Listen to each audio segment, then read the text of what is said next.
Another lesson we have learned is that there is purpose in the wait.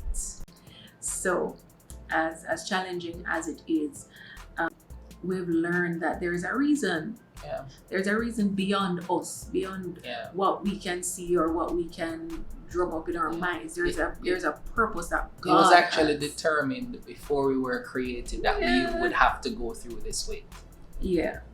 And God has. All right. So let me just tell you. Let me just tell you my story about this purpose walk, right? This purpose in the wait thing. Hannah.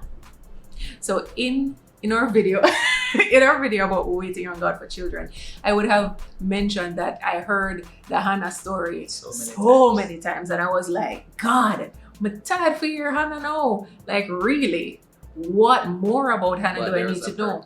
There was a purpose in the story, and each time the story was brought up again when I was in the proper mindset, there was more that the Lord was unraveling and revealing to me about it.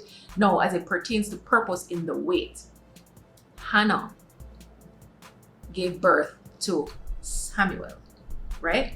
Now, at the time, there was no prophet in the land.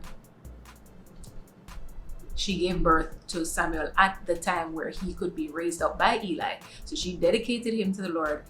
Eli, who was the previous prophet, raised Samuel.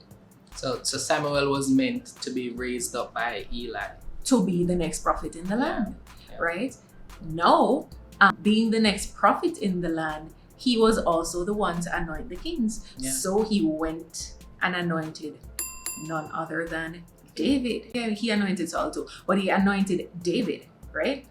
David, from whose line Jesus came. Yeah. So now, so God would have known that purpose as Anna was there praying for a child and waiting for a child. The Lord knew what would come from that. So there was a purpose for her to wait. It doesn't say how long she waited, but that wait had a purpose. There are things that needed to fall in place before she received what the Lord had for her. Because there's a plan bigger than her. Because there's a blueprint that the Lord has that we can't see.